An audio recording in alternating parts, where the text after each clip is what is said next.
Pemirsa, selamat malam. Senang sekali jumpa kembali dengan Anda dalam Save Our Nation bersama saya Frida Litwina dan Saya Anies Baswedan. iya. Dan topik kita malam hari ini adalah menyelamatkan kualitas pendidikan bangsa ya Mas ya. Sudah bukan rahasia lagi ya kalau kualitas pendidikan Indonesia ini jauh tertinggal dibandingkan negara-negara lain. Bahkan dibandingkan negara Asia, kualitas pendidikan Indonesia masih kalah dibandingkan dengan kualitas pendidikan Vietnam. Bagaimana sumber daya manusia Indonesia bisa bersaing di era globalisasi ini jika kualitas pendidikannya masih tertinggal? Apa yang harus dilakukan untuk menyelamatkan kualitas pendidikan bangsa? Nah, pemirsa, malam hari ini kami juga sudah mengundang beberapa narasumber, diantaranya Menteri Pendidikan Muhammad Nuh dan juga beberapa narasumber lainnya. Namun sebelum kita memulai perbincangan malam hari ini, Mas Anies akan menyampaikan perspektifnya. Silakan Mas Anies. Jadi Frida, seperti kita tahu di pendidikan ada banyak tantangan. Tapi sebelum kita mendiskusikan, kita ingin coba lihat apa sebenarnya tantangan-tantangan besar dalam pendidikan di Indonesia. Kalau kita perhatikan dalam beberapa tahun terakhir ini kita ada demokratisasi. Apa itu demokratisasi? Demokratisasi adalah memperluas akses pada sumber daya. Ada sumber daya politik, ada sumber daya ekonomi. Dua ini yang banyak didiskusikan dalam beberapa tahun terakhir ini. Tetapi dalam kenyataannya, kalau kita bicara masa depan, sebenarnya sumber daya lain yang tidak kalah penting adalah sumber daya pengetahuan. Akses kepada pengetahuan, akses pada pendidikan itu menjadi sangat krusial. Nah, pada malam hari ini kita akan mendiskusikan itu dan saya akan tunjukkan beberapa data bagaimana tentang kondisi pendidikan kita. Jadi seperti kita perhatikan di sini, kalau kita lihat di pendidikan kita ada sekitar 46 juta orang yang saat ini berada di bangku sekolah, baik itu SD, SMP maupun SMA. Nah, di data ini kita bisa lihat datanya, itu terlihat bahwa setiap tahun ada yang masuk tidak kurang dari 4,6 juta anak masuk sekolah SD. Tetapi kalau kita perhatikan lebih jauh, hanya 61% yang menyelesaikan pendidikan SD. Masuk ke SMP tinggal 2,8 juta orang. Yang lulus juga 2,5 dan begitu juga SMA maupun SMK. Yang masuk ada 2,3, yang lulus 1,7. Pendidikan tinggi juga begitu, yang masuk 1 juta, yang lulus di tahun 2007-2008 adalah 300.000 orang anak. Tantangannya adalah bagaimana kita memastikan agar anak-anak Indonesia bisa masuk jenjang pendidikan dari pendidikan dasar sampai dengan pendidikan menengah minimal sesuai dengan wajib belajar dan semaksimal mungkin memanfaatkan akses pendidikan. Nah, tantangan besar bagi kita di Indonesia.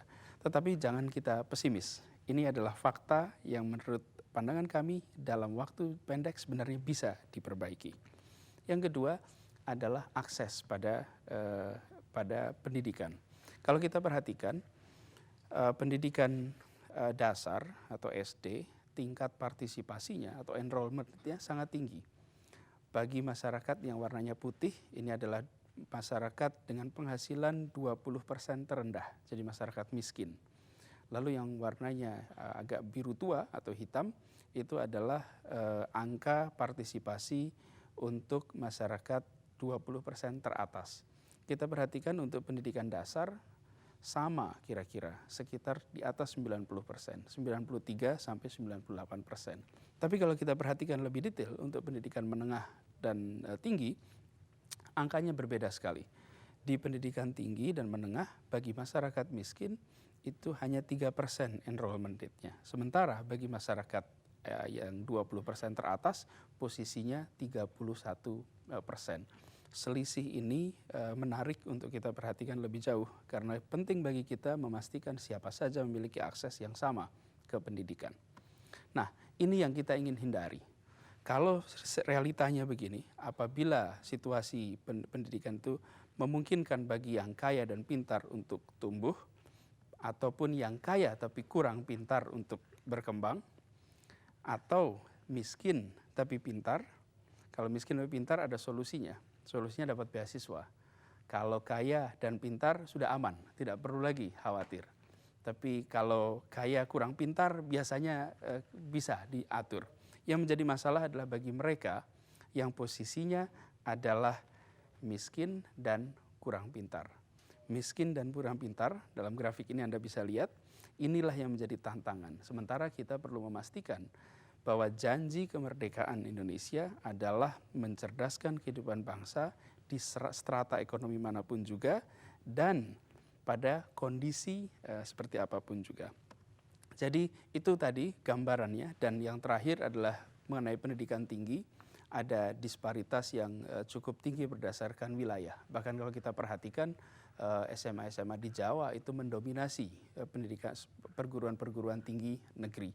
Nah, ini bukanlah problem lengkap dari dunia pendidikan. Yang kita ingin coba tunjukkan di dalam paket data-data tadi adalah tantangan akses masyarakat pada pendidikan dan sedikit tentang kualitas pendidikan. Dari akses itu nanti kemudian kita bisa untuk mengkaji lebih jauh apa yang harus kita lakukan untuk memastikan bahwa pendidikan kita itu bukan saja bisa diakses oleh sebagian orang, tapi bisa diakses untuk semuanya, dan pendidikan kita kualitasnya baik sehingga dia bisa benar-benar mengantarkan masyarakat dari strata manapun juga untuk menjadi bagian dari masyarakat yang maju, berkembang, dan aktif dalam pembangunan. Ya, jadi kuncinya disparitas itu yang harus dihilangkan lebih dahulu ya Mas Anies. Betul. Ya. Dan pemirsa tetaplah bersama kami, Save Our Nation masih akan kembali setelah jeda pariwara berikut ini. Anies, tadi kan pada saat Mas Anies menyampaikan perspektif di grafis terlihat jelas kita punya masalah mendasar yaitu disparitas. Yeah. Yang pertama di bidang geografis, yang kedua di masalah tingkat ekonomi ya Mas Anies. Iya. Dan ada Pak Nuh di sini, mungkin Pak Nuh bisa mengkonfirmasi kalau di tingkat pendidikan sekolah dasar Pak disparitasnya tidak terlalu kelihatan. Ya, namun kenapa di pendidikan tinggi masih terlihat begitu jelas? Iya, sebelum jawab itu Mbak Frida, Mas Anies, saya ingin memberikan catatan sedikit kalau tentang dunia pendidikan itu. Jadi kenapa dunia pendidikan itu menjadi sangat menarik di tempat kita ini? Karena kompleksitasnya. Kalau persoalannya sederhana begitu, tidak begitu menarik. Tapi karena kompleksitasnya yang luar biasa, disitulah menjadi sangat menarik. Kompleksitas tadi itu yang pertama, disebabkan karena jumlahnya yang luar biasa. Tadi Mas Anies menyampaikan ada sekitar 40-50 juta. Memang iya, betul. Ya. Yang kedua, disparitasnya yang Mbak Frida baru saja menyampaikan, itu luar biasa disparitasnya. Mulai dari sekolah yang full ICT, sampai dengan yang taruhlah lantainya pun juga tidak jelas kita punya. Terus kompleksitasnya tadi itu karena menyangkut orang. Pendidikan itu pasti menyangkut orang. Dan yang ketiga menyangkut ilmu dan teknologi. Karena 4 faktor inilah menjadi kompleks dan menarik. Tetapi tidak usah terlalu khawatir. Ya. Kompleksitas itu pun juga insya Allah tetap bisa diselesaikan. Tidak ada persoalannya tidak bisa diselesaikan. Karena kalau ada persoalan yang tidak bisa diselesaikan berarti salah soalnya itu. Setiap soal insya Allah tetap bisa diselesaikan. Tapi sekali lagi Mbak Frida, saya ingin menambahkan catatan lagi sebelum bahas lebih rinci. Banyak kadang-kadang masyarakat atau di antara masyarakat itu menyampaikan, ini gimana sih pendidikan kita itu? Sudah 60 tahun merdeka, kok masih saja ada sekolahan yang tidak jelas atapnya. Gimana sih pendidikan kita itu kualitasnya kok kalah dengan negara tetangga? Gimana, dan masih banyak gimana-gimana yang lain. Selalu saya sampaikan begini, memangnya kalau gimana-gimana terus mau diapain? Memang kalau iya tadi itu terus mau diapain? Menjadi pertanyaan besarnya adalah bagaimana menyelesaikannya itu. Itu ya sekarang menjadi kata kunci. Barangkali sebelum sampai ke penyelesaiannya Pak ya. Iya. Bahwa disparitas yang ada ini kan sebenarnya sebuah persoalan yang harus dibereskan. Betul, setuju. Artinya, dan itu kenyataan memang ada. Betul. Gitu. Nah, yang menjadi tantangan buat kita kan di masa depan, Pak. Tadi seperti ditunjukkan di grafik, gambar yang simple itu. Kita menginginkan agar setiap rakyat Indonesia memiliki akses pada pendidikan. Betul. Kalau kaya dan pintar aman. Tidak ada masalah. Kalau kaya kurang pintar, insya Allah aman, Pak. Kalau miskin pintar ada beasiswa. Ya. Tapi kalau sudah miskin kurang pintar, Nah ini masalah gitu. Betul. Nah gimana Pak Nuh melihat problem ini? Jadi itu memang fakta sosial. Itu fakta sosial itu kalau kita gambarkan selalu ada yang namanya sisi yang ada di sebelah sini. Itu. Lah, orang yang miskin tidak pintar itu selalu saja ada. Oleh karena itu pendekatannya karena memang dia masuk di kelompok-kelompok yang luar biasa. Itu kan luar biasa. Itu. Maka pendekatannya pun juga harus mendekatkan keluarbiasaan. Apa itu? Mulai dari intervensi, karena dia memang taruhlah dari sisi kemampuan pikir itu terbatas. Tapi yakinlah, meskipun dia tidak pintar, tidak ada ciptaan Allah yang percuma. Nah, tugas kita adalah mencari di mana potensi yang tersembunyi dari adik-adik kita itu. Oleh karena itu kita harus menyediakan secara layanan yang khusus karena dia memang orang khusus.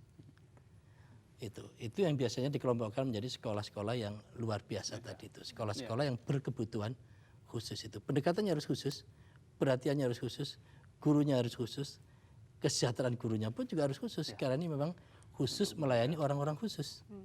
Gitulah pemerintah punya komitmen di situ. Dari situlah Mas Anies, Mbak Frida, dari awal kami sampaikan bahwa falsafah dasar di pendidikan kita itu adalah non-diskriminatif. Seluruh masyarakat kita harus memberikan garansi untuk mendapatkan layanan pendidikan tadi itu. Oke. Jadi dari Pak Nuh tadi sudah ada penjelasan tentang itu. Bu Ratna Megawangi, barangkali bisa memberikan pandangan Ibu tentang akses pendidikan kita di Indonesia. Iya, yang bisa masuk ke universitas itu adalah mereka yang mempunyai kapasitas berpikir abstrak. Karena universitas itu adalah kemampuan berpikir lebih logis dan abstraksi tinggi, yaitu mungkin yang IQ-nya di atas 115 atau 120. Sedangkan kalau lihat dari data dimanapun di belahan dunia, manusia yang IQ-nya di atas 115 itu sekitar 15%. Jadi secara teori sebenarnya 15% dari masyarakat yang bisa masuk ke universitas. Bukan berarti yang tidak masuk ke universitas itu bodoh ya atau gagal. Tetapi adalah mungkin bidang kecerdasan dalam bidang lain. Sekarang kan orang sudah banyak tahu, Howard Gardner mengatakan ada 9 bidang jenis kecerdasan. Nah, jadi yang mungkin kecerdasan dalam bidang lain itulah yang perlu dilihat potensinya digali. Nah, hanya masalahnya sekarang sekolah kita itu masih menyamakan seluruhnya. Jadi misalnya semua masuk ke universitas, walaupun sekarang sudah mulai pemerintah bahwa SMK itu digalakan ya, bidang-bidang keahlian vocational school. Nah, tapi sekarang kenyataannya masih di benak kita, masyarakat kita bahwa yang bagus itu berhasil itu adalah di universitas ya. Padahal seharusnya dari kalau di luar negeri, di Singapura dari SD udah ada streaming penjurusan streaming bahwa ini kemampuan seperti apa, sehingga ini nanti mungkin bakatnya ke vocational school, ke technical school. Berarti atau Ibu mengatakan halangan orang untuk masuk ke perguruan tinggi bukan saja karena halangan ekonomi atau biaya, tapi memang kemampuan tiap-tiap orang ya yang berbeda begitu. Karena kalau tadi kan sudah dikatakan kalau misalnya miskin tetapi kemampuan akademiknya, bidang potensinya di akademik itu ada beasiswa. Tapi kalau misal bidang kecerdasan bidang lain, nah itu ini yang belum harus ada. itu yang harus dipikirkan. Nah, ini belum ada di sekolah. Betul. Dan memang kalau kita lihat datanya sendiri ya, sebetulnya kalau nanti bisa kita munculkan, Bu. Di sini memang terlihat bahwa dari 100% misalnya Pak orang yang masuk itu, yang sampai lulus universitas ini 6,5%. Jadi angkanya memang jauh. Kalau misalnya misalnya 15 itu. Padahal itu menggambarkan kebutuhan kan sebetulnya di masyarakat seperti apa. Barangkali kita bisa tanya juga Pak Ahmad. Pak Ahmad, gimana Pak Ahmad? Saya melihatnya di negara kita, contoh sekali lagi negara yang maju. Negara-negara maju itu pada saat dia misalnya masuk ke level di negara Inggris misalnya level A, dia itu otomatis bisa masuk ke perguruan tinggi tanpa sebuah selektivitas yang begitu tinggi seperti sekarang. Misalnya persaingan bisa sampai 100, bahkan fakultas-fakultas yang luar biasa seperti kedokteran bisa 1 sampai 1.200. Saya melihatnya justru ada memang ketidaktersediaan tempat juga, tidak hanya sekedar ketidakmampuan, ketidaktersediaan tempat, dan di titik itu juga tentunya faktor anggaran juga, faktor biaya. Dan yang saya tahu memang pemerintah kan fokusnya baru di pendidikan dasar menengah. Saya yakin belum ke pendidikan tinggi.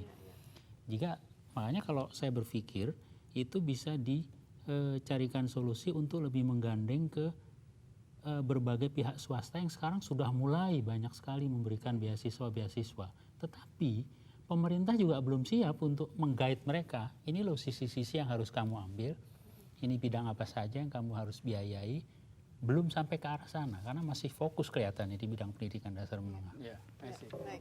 Sekarang kita cukup barangkali coba bicara mengenai akses ya, karena persoalan pendidikan kan banyak Pak ya, tidak hanya persoalan akses. Sekarang kita coba geser sedikit pada komponen kualitasnya. Kualitasnya mungkin juga tidak kalah penting untuk kita diskusikan. Kami ada sebuah data, tentu kita tidak bisa mengatakan kualitas pendidikan itu hanya satu ukuran, tetapi ini ada skor TIMSS ya, misalnya yang dipakai untuk perbandingan Pak. Di sini Trend in International Math and Science Survey angka 2007 itu yang advance itu mereka yang mampu mengelola informasi, membuat generalisasi, menyelesaikan masalah non rutin dan mengambil kesimpulan dari data. Di Taiwan, Korea, Singapura, Hong Kong itu angkanya di atas 40%. Di Indonesia yang advance itu hanya 1%. Sementara kita di Indonesia yang posisinya rendah dan di bawah minimal itu jumlahnya 78%, yang warnanya biru dan merah tua. Di Indonesia ini sisi paling kanan di dalam grafik ini. Artinya begini, kalau kita melihat Indonesia dalam konteks komparatif dibandingkan dengan negara-negara yang maju, kita agak jauh. Bandingkan dengan Malaysia dan Thailand, selisih sedikit. Selisih sedikitnya itu apa? Selisih sedikit dalam yang nilainya rendah, Pak. Jadi yang tinggi kira-kira sama kita posisinya. Nah, kalau kita memandang Indonesia ke depan, maka salah satu tantangan kita akan memastikan bahwa anak-anak kita hidup di dunia global dan mereka sanggup berkompetisi dan menang. Nah, kalau kita lihat angka ini, kesannya masih belum. Dan pemirsa tetaplah bersama kami, Save Our Nation akan kembali sesaat lagi. Terima kasih pemirsa, Anda masih bersama kami di Save Our Nation. Ya Mas Anies, tadi kita sudah membicarakan masalah sulitnya akses ke pendidikan ya Mas ya. Bukan hanya masalah ekonomi, tapi juga masalah tempat yang terbatas. Tadi di samping itu ada disparitas mengenai geografisnya. Dan ya itu tadi masalahnya. Namun kalau kita perhatikan Mas Anies, saya sering dengar prestasi anak Indonesia yang menjuarai Olimpiade Sains. Kedengarannya anak Indonesia tuh pandai sekali. Pintar, ya. Saya rasa benar, ada banyak, hanya mungkin jumlahnya, kalau istilahnya Pak Menteri tadi, jumlahnya kurang banyak. Nah, coba sekarang kita ingin tunjukkan sedikit sebuah data bagaimana kualitas pendidikan kita dalam konteks Indonesia menghadapi dunia internasional nantinya. Jadi kita mencoba untuk menggunakan data dari TIMSS Science ini tahun 2007. Data ini menggambarkan tren dalam survei matematika dan sains. Nah, yang advance itu yang warnanya merah, itu adalah anak-anak yang mampu mengelola informasi, membuat generalisasi, menyelesaikan masalah non rutin, dan menarik kesimpulan dari data atau dari informasi.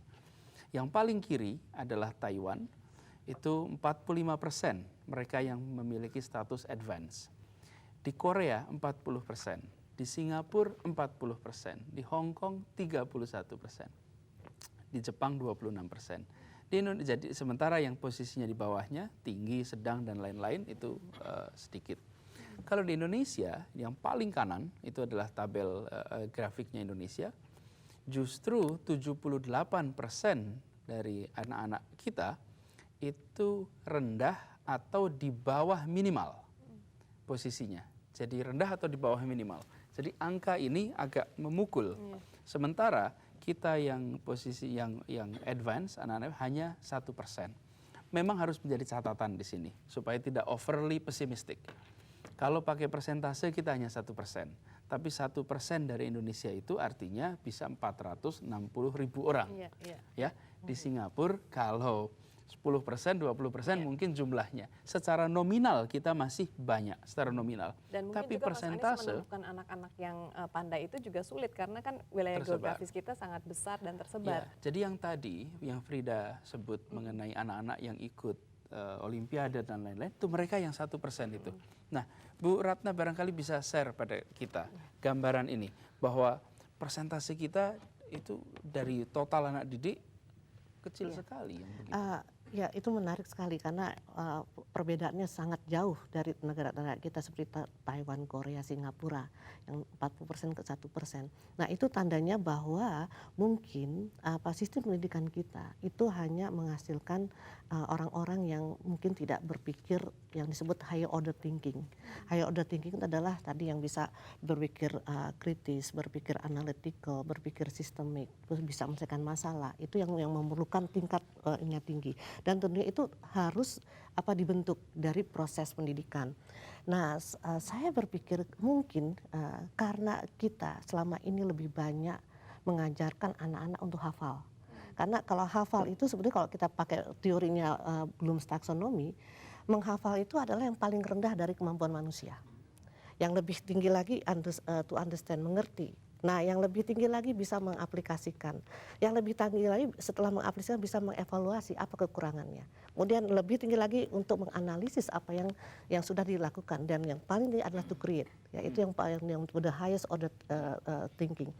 Nah, kita selama ini lebih banyak mengajak anak-anak di level yang paling bawah. Nah, itu mungkin yang membuat kita tidak bisa sampai ke paling atas. Nah, mungkin itu nanti ada kaitannya dengan cara kita memberi ujian, ya, kemudian teaching to the test, ya, terus kemudian mungkin UN selama ini, bukan berarti saya anti UN, tapi mungkin kebanyakan guru atau sekolah lebih banyak menekankan anak untuk bisa menjawab ujian, dan itu dilakukan sejak kelas 1 SMP atau 1 SD. Baik Bu Ratna, tapi coba kalau kita bisa tanya pada ini ya Pak Ahmad, menurut pandangan Anda apa yang menjadi latar belakang persoalan ini? Sebelum masuk ke sana, dulu saya baru menyangka bahwa pendidikan di Indonesia ini ada masalah. Ternyata ini membuktikan.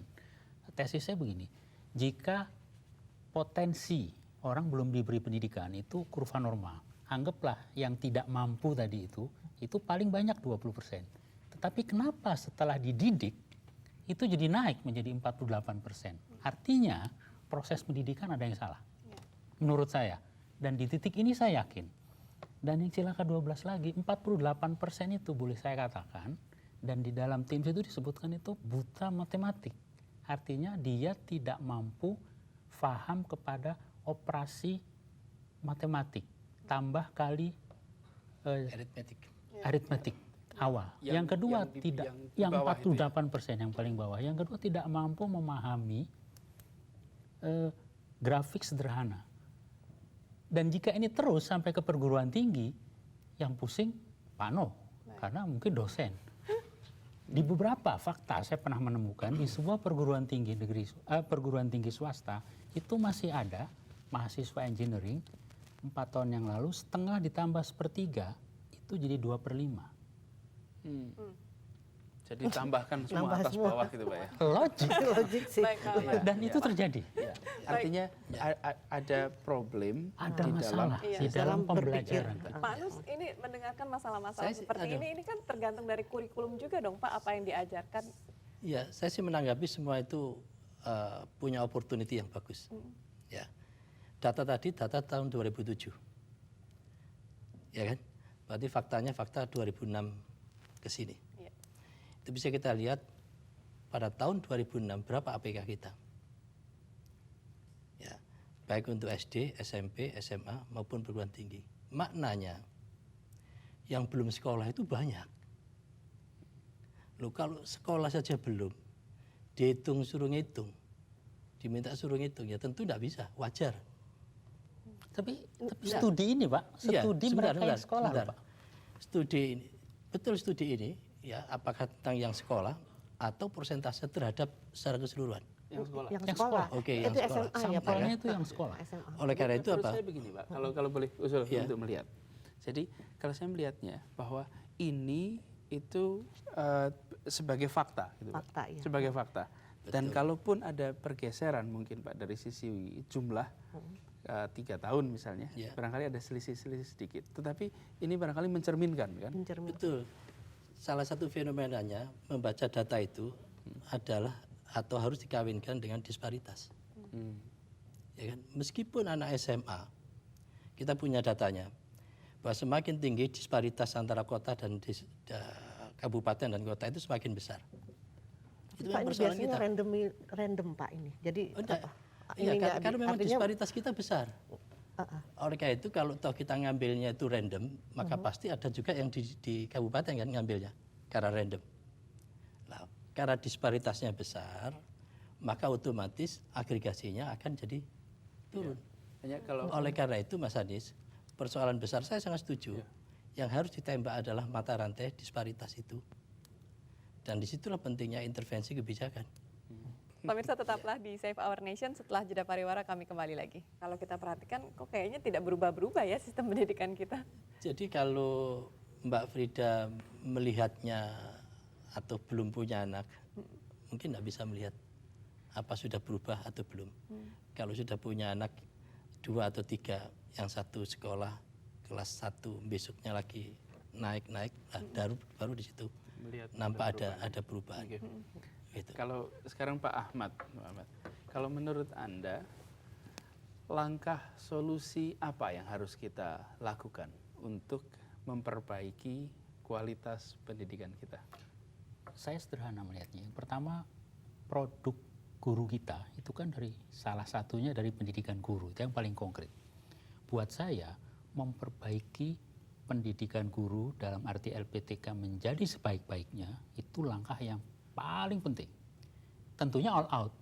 Dalam arti begini, buat saya yang pikir bodoh-bodohan aja, seorang guru akan dinaikkan pangkatnya jika dia mengambil S2 misalnya, karena S1 kurang S2.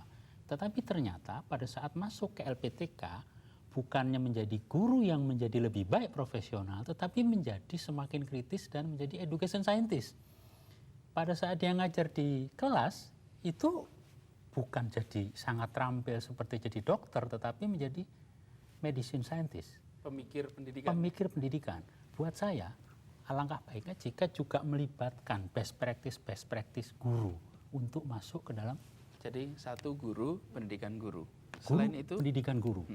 Yang kedua, pasti selalu kekurangan dana. Pasti selalu kekurangan dana. Untuk itu harus all out, juga harus dilibatkan. Semua komponen-komponen ini, tidak hanya sekolah tentunya, berbagai pihak yang ingin, misalnya banyak sekali kan profesional-profesional yang ingin juga sediakan waktunya. Mungkin bisa disediakan jalur.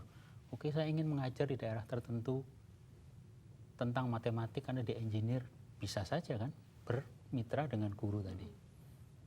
Itu hal-hal yang kecil yang lama-lama guru mendapatkan mitra, kemudian guru mau belajar dan guru akan semakin pede.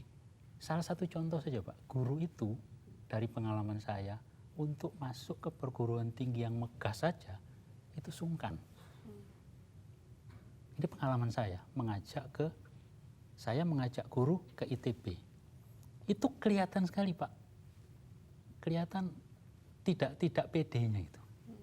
Jadi harus ditemani. Jadi itu fokusnya pada guru ya. Fokus pada kita guru. tadi agak melewatkan kepala sekolah yang Ya, barangkali tadi sudah saya kepemimpinan singgung tadi. yang di Ya. situ. Bu Ratna. Oh, ya, saya mungkin menambahkan. Jadi kalau policy pemerintah itu sudah bagus, memberikan peluang sebesar-besarnya kepada sekolah untuk bisa memperbaiki diri dengan adanya KTSP.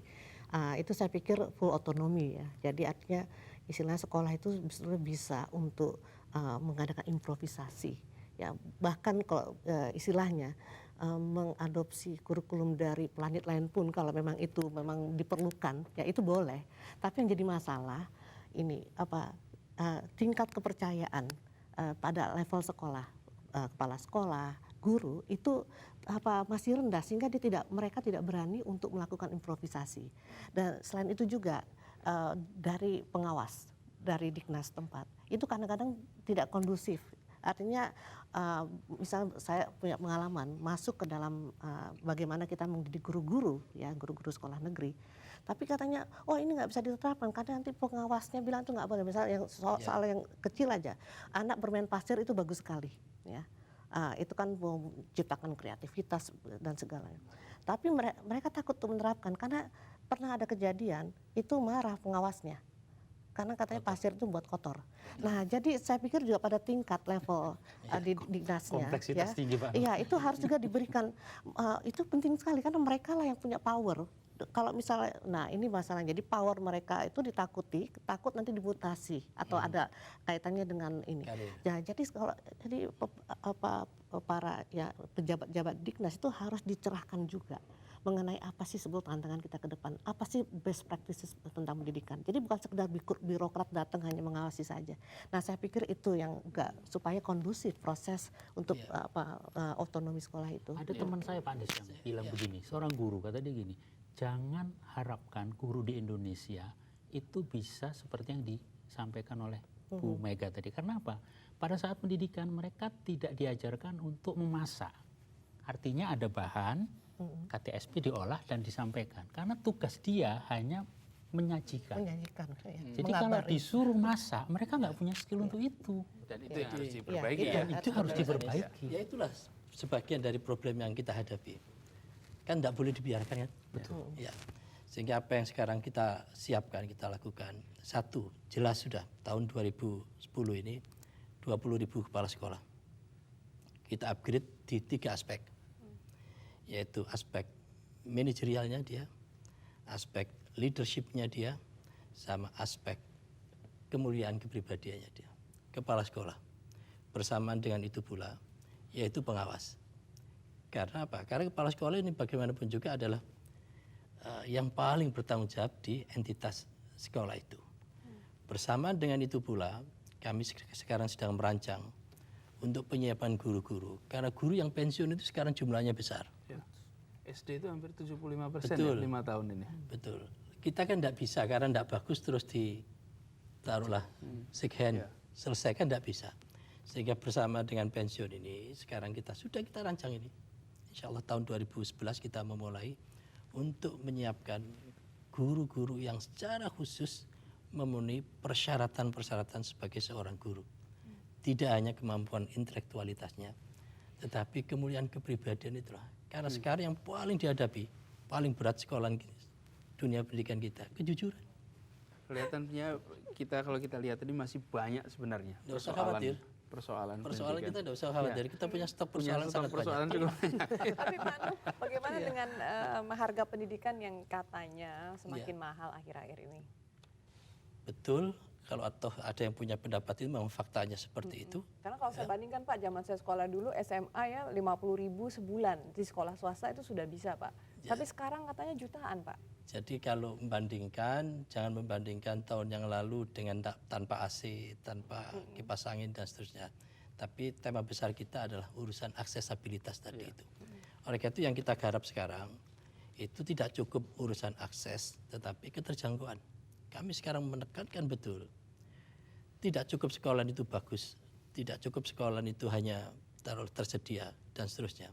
Tapi kalau tidak terjangkau mau ngapain? Iya, betul. Dan ini tantangan. Saya kebetulan juga ngurusin sekolah, saya rektor universitas. Nah, ketika kita melihat biaya pendidikan berkualitas itu memang mahal. Betul. Pertanyaannya adalah bukan mahal atau murah, tapi kepada siapa beban itu diberikan. Betul. Kalau beban itu diberikan kepada mahasiswa, mereka dipandang sebagai pembeli jasa pendidikan, ya bagi universitas swasta secara konstitusional masih bisa. Tetapi secara moral itu beban. Kalau kita kemudian menggunakan prinsip 25% kita alokasikan melalui beasiswa. Tapi kalau bagi pemerintah kan ini kewajiban konstitusional sebetulnya. Bagaimana beban biaya itu?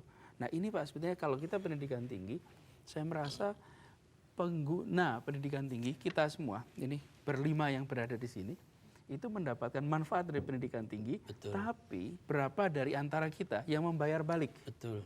Jadi kalau sekarang anak mau masuk dibebani biaya, padahal menurut pandangan saya seharusnya yang sudah lulus, sudah memanfaatkan harus membayar balik. Ini sebenarnya salah satu hal yang perlu mendapat perhatian supaya anak yang sekarang bisa masuk gitu kira-kira. Ya. Jadi kami sekarang sedang merampungkan yang namanya cost structure. Biaya sekolah itu berapa sih? Kayak apa? Komponennya kayak apa? Mana yang bisa disubsidi oleh pemerintah?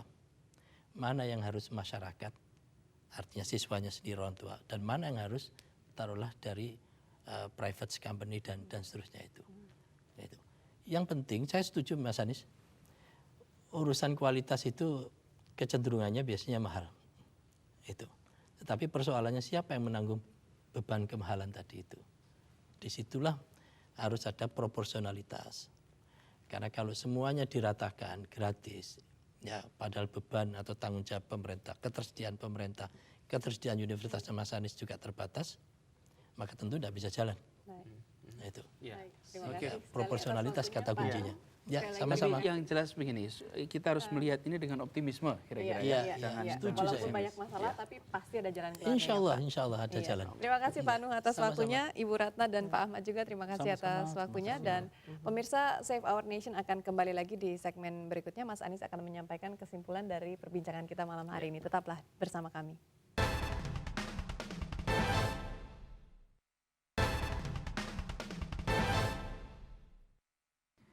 Ketika republik ini didirikan, salah satu janji yang paling eksplisit adalah mencerdaskan kehidupan bangsa. Janji yang jelas-jelas dikatakan di dalam pembukaan Undang-Undang Dasar kita. Dan pendidikan kita memiliki tugas untuk melunasi janji itu. Bagaimana agar setiap warga Indonesia menjadi cerdas. Dan dari situ kemudian mereka bisa mendapatkan kesejahteraan dan menciptakan masyarakat yang adil. Nah, dalam diskusi tadi terlihat ada banyak masalah. Kita tadi lihat ada persoalan disparitas. Akibat apa? Disparitas ekonomi. Bagaimana masyarakat yang kurang mampu justru mengalami kesulitan untuk menggunakan pendidikan agar bisa menjadi eskalator bagi mereka untuk naik kelas. Padahal itu penting sekali. Jadi ada problem disparitas akses pendidikan berdasarkan ekonomi. Begitu juga dengan geografis. Ada tantangan di sana. Geografis, ekonomi, dan apabila kita perhatikan ada problem kualitas pendidikan. Angka yang kita tunjukkan grafiknya tadi agak mengagetkan. Bagaimana kualitas pendidikan kita dibandingkan negara-negara lain, nampaknya kita agak jauh di belakang. Nah, ini sebenarnya bukan merupakan alat bagi kita untuk pesimis. Mengapa? Karena kita mulainya rendah. Pada saat republik ini dilahirkan, hanya 5% dari penduduk Indonesia yang bisa baca tulis. Mulainya kita rendah. Dalam 65 tahun ini, kita menghasilkan begitu banyak perubahan lewat pendidikan. Itu tidak berarti cukup. Tantangannya masih besar. Nah, dari diskusi tadi, apa yang menjadi penting? Nomor satu adalah guru. Perhatian pada guru mutlak diperlukan.